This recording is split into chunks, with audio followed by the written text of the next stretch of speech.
शहीद कृष्णबहादुर गुरुङ स्मृति पार्क टुटेपानीको यो भ्यू टावरबाट यहाँहरू सबैलाई स्वागत छ।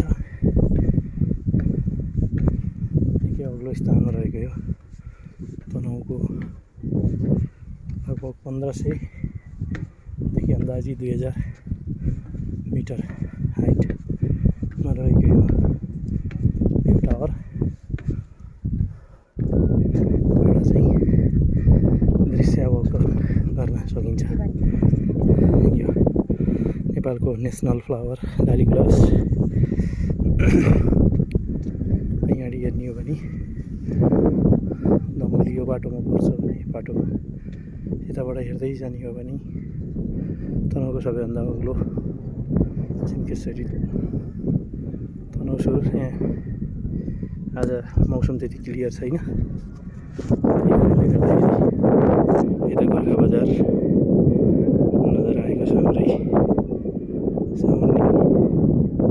यता गोर्खा आउँदै त्यो बाटो लमजुङ पऱ्यो भने यता टुटेपानी गाउँ चाहिँ यहाँ रहेको छ।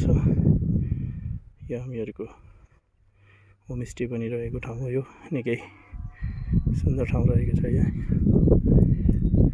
यो बाटो चाहिँ लमजुङ डिस्ट्रिक्टमा पर्छ। यो पुरै लमजुङ डिस्ट्रिक्ट हो। सुती पसल बजार त्यता रहेको छ। कुनै बेला निकै चर्चित बजार हो त्यो। र यता यो पुरै देखिएको डाँडा, यहाँबाट सुन्दर हिमालहरू पनि देख्न बिहानै मौसम खुलेको बेलामा सुन्दर हिमालहरू पनि देख्न मिल्छ।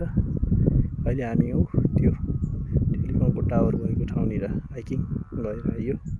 भैरवको थान प्रसिद्ध कुवापानी भैरवको थान रहेको छ त्यहाँ। र आजको हाम्रो यात्रा अब लगभग सकिसकेको छ। अब हामी हाम्रो चाहिँ गन्तव्यलाई भेट मार्दै हाम्रो घरतिर प्रस्थान गर्न लागिरहेको छ।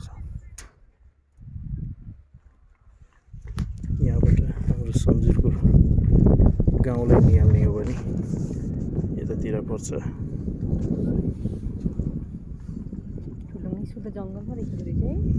त्यो चाहिँ जमावी रहेको छ। सिद्ध बाबाको ऊ त्यो झ्याप्पा परेहरू हो।